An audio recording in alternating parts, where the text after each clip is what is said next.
YouTube சேனல்ல MRP ஏறுதுன்னு பார்த்து நீங்க இது பண்றீங்களா? எ எம்ஆர்பி வருதுன்னு பார்த்து இது பண்றீங்களா? ஏங்க இந்த மாரி பண்றீங்க? தயவு செஞ்சு சொல்றேன் பாருங்க. இந்த எல்லாமே நேர்மையா இருக்கணும். நியாயமா இருக்கணும். நீங்க அந்த வீடியோவ போடுங்க. நான் உங்கள வேணான்னே சொல்லல. ஆனா ஒரு டைம் போட்டு மனுஷன் இந்த மற்ற நாட்டு நடப்பு போடுங்க. இந்த அங்கேயே ஃபோக்கஸ் பண்ணிருக்கு ஃபோக்கஸ் பண்ணிட்டு இருக்காதீங்க.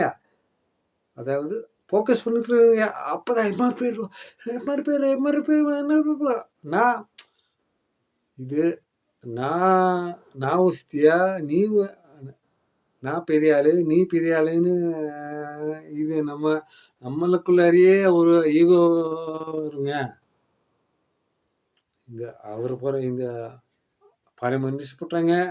இந்த நாம் தமிழர் டிவி போட்டாங்க. அந்த மாதிரியெல்லாம் பார்க்காதீங்க.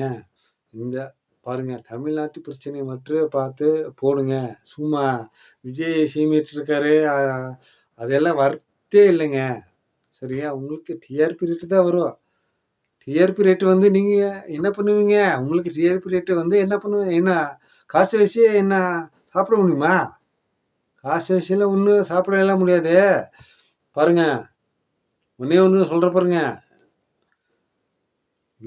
இந்த அவரு சட்டசபையில பேசுறாங்க, வீடியோ போடுங்க. அதெல்லாம் ஒண்ணும் பிரச்சனை இல்ல.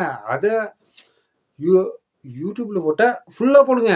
சும்மா கட் பண்ணி உங்களுக்கு டிஆர்பி ரேட் வருது.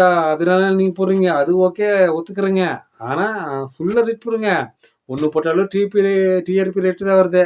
கட் பண்ணாலும் டிஆர்பி ரேட் வருது. உங்களுக்கு டிஆர்பி ரேட் தான் உங்களுக்கு முக்கியமா? தமிழ்நாடுலாம் உங்களுக்கு முக்கியம் இல்லையா? அப்ப என்ன வெங்காயத்துக்கு நீங்க ஊடுக வச்சிருக்கீங்க?